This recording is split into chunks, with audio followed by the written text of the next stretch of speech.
স্বরাষ্ট্র মন্ত্রণালয় কিছু কঠিন নির্দেশনা দিয়েছে, আগেও দিয়েছে, সর্বশেষ আবারও কিছু নির্দেশনা দিয়েছে এবং এতেও ফলাফল মিলছে। এছাড়া ভারতের এই সীমান্ত হত্যা থেকে শুরু করে দাদাগিরি দেখানো, পরোক্ষ যুদ্ধের হুমকি, নানান বিষয়ে প্রধান উপদেষ্টা থেকে শুরু করে পররাষ্ট্র উপদেষ্টা, স্বরাষ্ট্র উপদেষ্টা, স্বরাষ্ট্র মন্ত্রণালয় সবার যে সোচ্চারনেস, সবার যে সোচ্চার হওয়া, এর কিছু ফলাফল মিলছে। চমৎকার কিছু ফলাফল আমরা পেয়েছি যে কাজ হচ্ছে।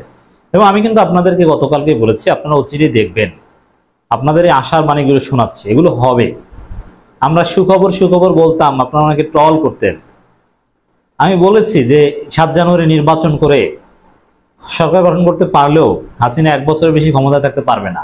আপনারা অনেকে বলছেন ভাই সব ফালতু কথা বাদ দেন, এরকম অনেক কথা বলেছেন গত কয়েক বছর, আমি শুনতে শুনতে বিরক্ত। 28 সালের আগে পর্যন্ত একটু চুপ থাকেন। কিন্তু আমি বারবার বলেছি না, আওয়ামী লীগ কঠিন পরিস্থিতিতে যে কোনো সময় আওয়ামী লীগের 12টা বেজে যেতে পারে, কিন্তু বাঁচছে না। ঠিক তদ্রুপ এখন আপনাদেরকে সুখবর শোনাতে চাই। বাংলাদেশের অর্থনীতি সিঙ্গাপুর, তাইওয়ান, মালয়েশিয়া কিংবা দক্ষিণ কোরিয়ার মতো হবে যুক্তরাষ্ট্রের সহায়তায়, লিখে রাখেন। এবং এই যে সীমান্ত হত্যা, এগুলো বন্ধ হবে, এগুলো শূন্যের কোঠায় নেমে আসতে বাধ্য হবে।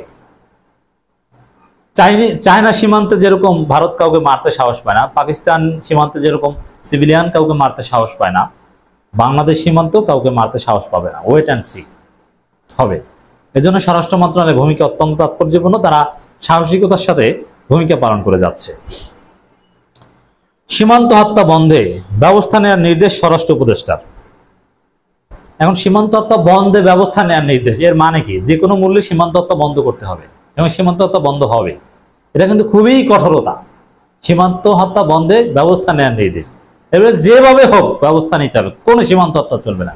প্রয়োজনে পাল্টা গুলি ছুটতে হবে, কিন্তু সীমান্ত হত্যা বন্ধ করতে হবে, এটা সরকার চ্যালেঞ্জ। এবং ফলাফল কি আমি একটু পরে বিশ্লেষণে আসছি। ভবিষ্যতে যাতে সীমান্তে বাংলাদেশি নাগরিকদের হত্যার ঘটনা আর না ঘটে, সে বিষয়ে বাংলাদেশের দিক থেকে প্রয়োজনীয় ব্যবস্থা নেওয়ার জন্য সংশ্লিষ্ট কর্তৃপক্ষকে নির্দেশ দেওয়া হয়েছে বলে জানিয়েছেন স্বরাষ্ট্র উপদেষ্টা লেফটেন্যান্ট জেনারেল অবসরপ্রাপ্ত জাহাঙ্গীর আলম চৌধুরী। সংশ্লিষ্ট কর্তৃপক্ষ কারা? বিএসএফকে সজাগ থাকতে হবে, পররাষ্ট্র মন্ত্রণালয়কে আলোচনা করতে হবে, যেভাবেই হোক না কেন সীমান্ত হত্যা বন্ধ করতে হবে।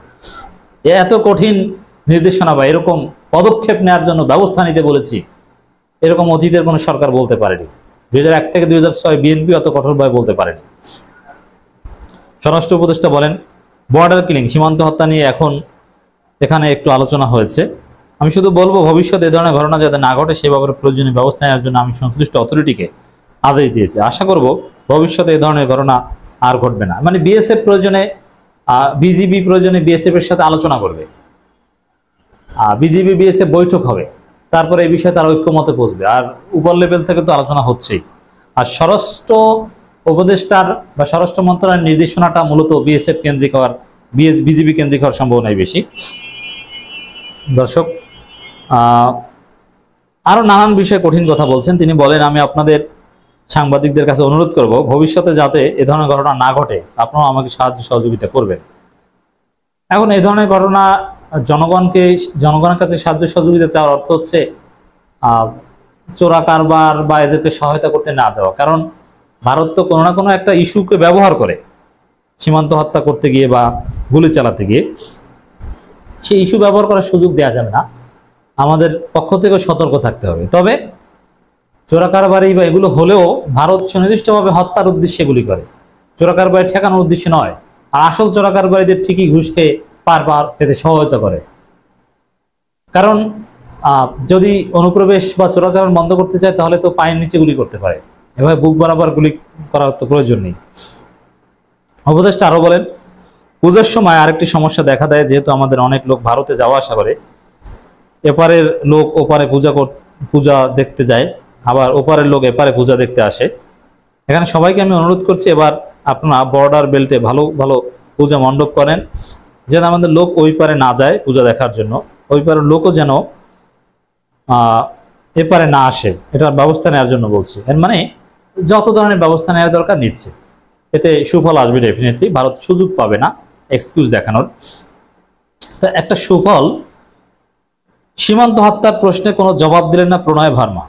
একসময় কিন্তু সীমান্ত হত্যার এগুলোকে লেজিটিমেট করতেন, এগুলোর কে বৈধতা দেওয়ার জন্য বিভিন্ন বয়ান সামনে আনতেন, কিন্তু এখন কোনো জবাব দিলেন না, মানে জবাব নাই। এটা একটা ফলাফল। এই যে চুপ থাকছেন, এই চুপ থাকতে থাকতে হত্যাকে শূন্যের কোঠায় নামিয়ে আসবে, বলতে সাহস পাচ্ছে না, এটাকে লেজিটিমেট করার কোনো সাহস পাচ্ছে না।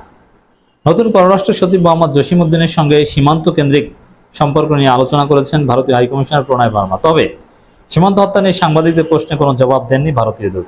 অ্যাটলিস্ট যে চুপ থাকছেন, জবাব নেই, এটাই আমাদের জন্য একটা সুফল। একসময় তো আপনারা দেখেছেন যে কিভাবে এটাকে বৈধতা দিত, যে আসলে বাধ্য ছিল, এরকম বলতো যে গুলি করতে বাধ্য ছিল, বিকল্প ছিল না, বাধ্য হয়েই গুলি করেছে, এরকম কথাবার্তা বলতো, সন্ত্রাসীদের দিকে গুলি ছুড়েছে। ভারতীয় হাইকমিশনার বলেন, নতুন পররাষ্ট্র সচিবের সঙ্গে সৌজন্য সাক্ষাৎ হয়েছে। সম্পর্কের ক্ষেত্রে পররাষ্ট্র মন্ত্রণালয় গুরুত্বপূর্ণ অংশীদার, একে অপরকে জানার জন্য একটি ভালো সাক্ষাৎ ছিল এটি। সীমান্ত কেন্দ্রিক আলোচনা হয়েছে, তবে খুব বিস্তারিত আলাপ হয়নি। তো যতটুকু হয়েছে তাতে সীমান্ত হত্যা হ্রাস করার ক্ষেত্রে যথেষ্ট অগ্রগতি হয় বলে আমরা বিশ্বাস করি। প্রণয় ভার্মা বলেন, বাংলাদেশের সঙ্গে আমাদের গভীর সম্পর্ক রয়েছে, দুই দেশের নিরাপত্তা ও উন্নয়নে আমরা একসঙ্গে কাজ করে যাচ্ছি। আমরা সেই সম্পর্ক চলমান রাখতে চাই, আমরা সামনে আরো কাজ দেখতে চাই। ভারতীয় দূতের সঙ্গে কথা শেষ হওয়ার পর এক সাংবাদিক প্রশ্ন করেন, সীমান্ত হত্যা এখন আলোচিত বিষয়, এ নিয়ে আপনার মন্তব্য কি? তারপর তিনি বলেন যে এ বিষয়ে পররাষ্ট্র উপদেষ্টা কথা বলবেন। এর মানে আগের মতো হামবিতম্বি লেজিটিমেসি দেওয়া এগুলো করতে পারবেন না। যাই হোক, সরকারের কঠিন অবস্থানে কাজ হচ্ছে, কাজ হবে, অচিরেই সীমান্ত হত্যা শূন্যের কোঠায় নেমে আসবে বলে আমরা যথেষ্ট আশাবাদী। আর এখানে আরেকটা বিষয়, সীমান্ত হত্যা যদি বন্ধ হয় তাহলে সেটা আওয়ামী লীগের জন্য একটু কষ্টের কারণ। কারণ আওয়ামী লীগ মনে করে, বা এরকম একটা পারসেপশন ক্রিয়েট করতে চায় এখনো, যে আওয়ামী লীগের সময় ভালো ছিল, আওয়ামী লীগ থাকলে বন্যার পানি ছেড়ে দিত না, বাংলাদেশে বন্যা হতো না সেই ফেনী, লক্ষ্মীপুর বা ৮-১০টা জেলায়, এবং এই সীমান্ত হত্যা এগুলো এক পর্যায়ে বন্ধ হতো। এই জন্য আওয়ামী লীগ কি চায়, যে জনগণ যাতে শেখ হাসিনাকে ফিল করে, এই জন্য আরো বেশি সীমান্ত হত্যা ঘটুক। এবং আওয়ামী লীগের লোকজন কিন্তু এই ধরনের সীমান্ত হত্যা নিউজগুলোকে খোঁচা দিয়ে প্রচার করে। আমার বন্ধু বান্ধব অনেকেই এখনো পৃথিবীর বিভিন্ন দেশে অবস্থান যারা করছেন, বিদেশে, তারা অ্যাটলিস্ট ফেসবুকে পোস্ট দিচ্ছেন আওয়ামী লীগের পক্ষে। কই, সীমান্ত হত্যা তো বন্ধ হচ্ছে না, লোডশেডিং তো এখনো আছে। এই নানানভাবে এভাবে বিষয়গুলোকে ইউটিলাইজ করার চেষ্টা করে। কিন্তু আমি বলতে চাই, আওয়ামী লীগের চেষ্টা ব্যর্থ হবে। হাসিনাকে কোনো দরকার নেই, হাসিনা দেশটাকে দাসে পরিণত করেছে। হাসিনা ছিল ভারতের কৃতদাসী। ন্যায্যতার ভিত্তিতে ভারতে ঘাট ধরে সীমান্ত হত্যা বন্ধ করতে এই সরকার বাধ্য করতে পারবে।